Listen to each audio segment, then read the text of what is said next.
Alright. Round 2 has started.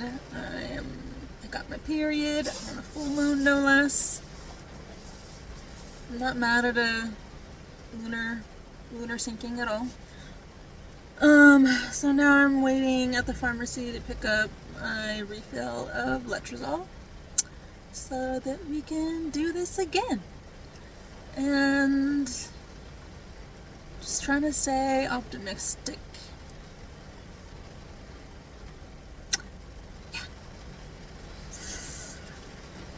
Yeah, here we go. Agatha, you ready to do this again?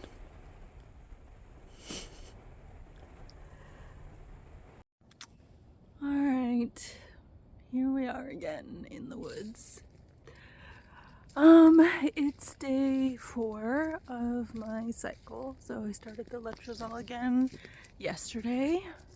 Just been processing my feels about it not being a success the first time and feeling a lot less precious about it on the second round. Yeah, I think biggest takeaway from the first round is not to second guess all the charting that you've done for months, and listen to your gut. It's a lesson I keep getting shoved in my face, so that's fun. So trying to listen to that on the second round, so getting our nature church therapy in now. One of my favorite spots. Look at that. Oh, magical.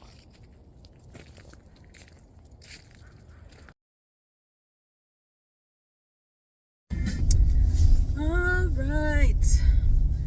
Today might be the big day for insemination too.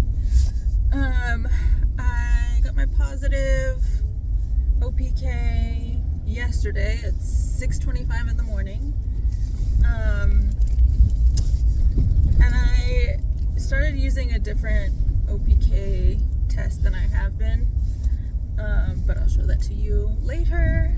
Anyway, I got my positive, and this time it came at the usual expected time, day 10 or 11 of my cycle,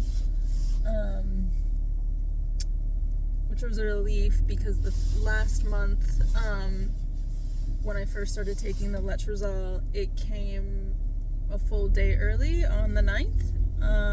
And that threw me into a spiral of self-doubt, and ultimately after the insemination and continuing to chart after the insemination, quickly realized that we went 2 days early, too early. So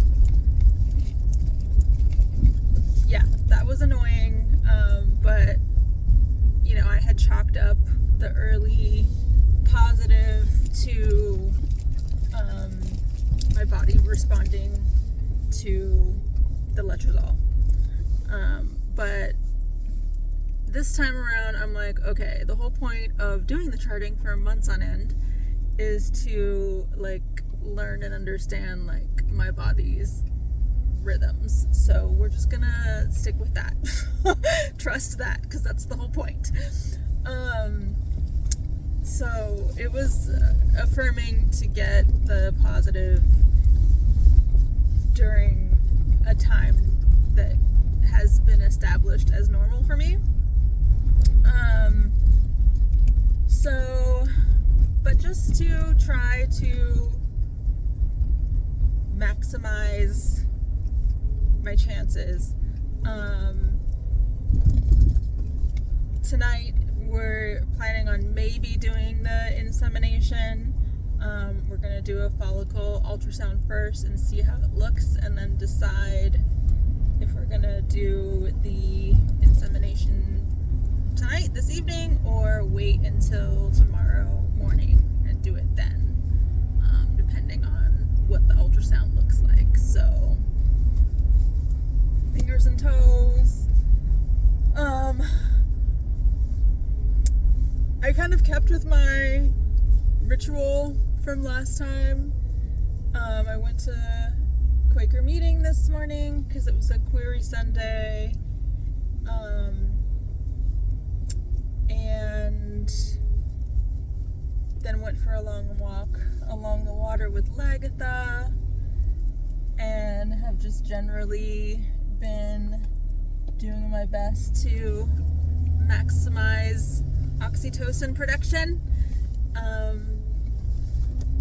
I've been like singing a lot while walking in the last week or so. Just like these little ditties keep coming to me out of nowhere. So that's interesting. Anyway, so we went for a walk, and now I'm gonna go home and put the sperm in the car so it's ready to go. And something I didn't do last time that I want to do this time is like make something like comforting and nourishing and yummy to eat as soon as I get home from the midwife. So I'm gonna make a chicken pot pie and, you know, put on some music, dance again, and masturbate. And then go when it's time.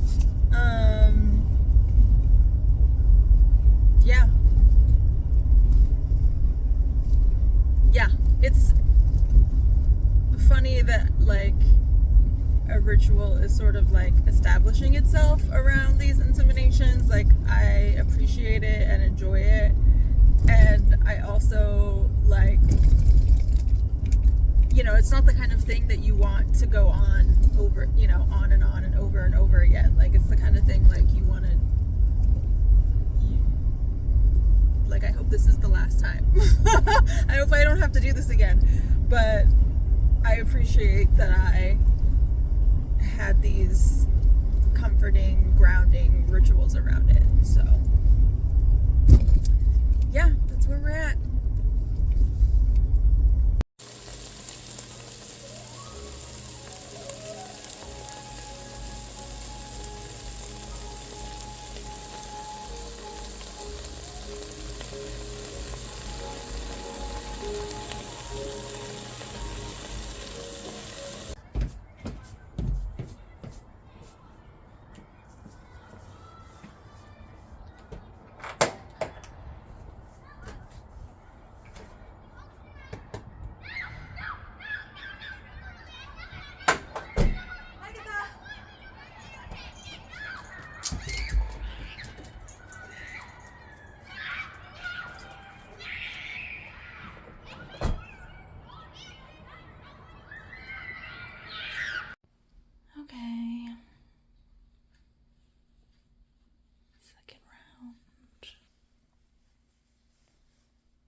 so inspired by being alive.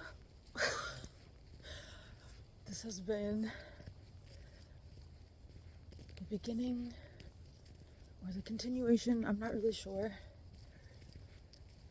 of a very long season of loneliness. And maybe that's coming to a close. Maybe that's why it feels like so intense as a transition does. Like maybe that transition is coming to a close and we are coming to the end of this phase of aloneness. That would be a gift. I'm ready. I'm as ready as I can be. And a little bit delusional.